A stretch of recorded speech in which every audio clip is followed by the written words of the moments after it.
সবাই কেমন আছো?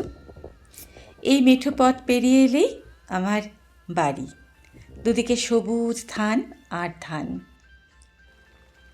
আমার ইচ্ছে করে আমার বাড়ির আনাজ কানাজ সর্বত্র সবুজে সেজে উঠুক, ফুলে ফুলে ভরে উঠুক আমার ঠাকুর ঘর।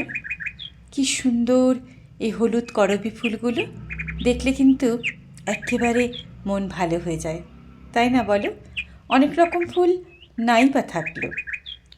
আর রান্নাঘরে কখনো মেথি, কখনো সর্ষে, আবার কখনো একটু পাঁচফোড়ন জিরের গন্ধ এত সুন্দর লাগে, চারিদিকে যেন সুবাস ছড়িয়ে দেয়। আমার ঘরে কেউ যেন অভুক্ত হয়ে ফিরে না যায়। আমি যেন মা অন্নপূর্ণার আশীর্বাদে সবার পাতে দুবেলা অন্ন তুলে দিতে পারি। খুব খিদে পেয়েছে, তাই একটু ধোসা হয়ে যাক। আর আজকে রান্নায় কী করেছি বলো তো? সজনে ডাঁটার তরকারি, তার সাথে কিন্তু দিয়ে দিয়েছিলাম একটুখানি মুসুরির ডাল।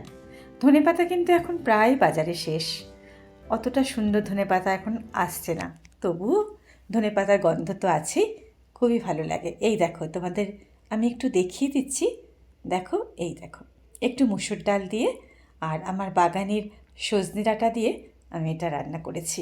খুবই কিন্তু স্বাদ হয়েছিল। এক আকাশ কালো মেঘ।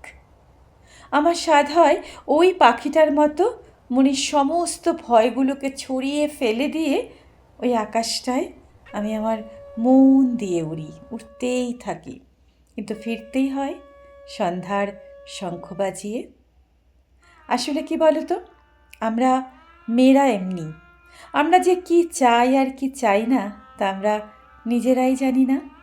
আজকে এতটুকুই। সন্ধ্যার চায়ের সময় হয়ে গেল যে, একটু আলু ভাজা আর তার সাথে দুধ চা, একটু আদা, গোলমরিচ আর এলাচের সাথে। কি চলবে তো? তাহলে দেরি কেন, চলে আসো ওই মেঠো পথ ধরে আমার বাড়িতে।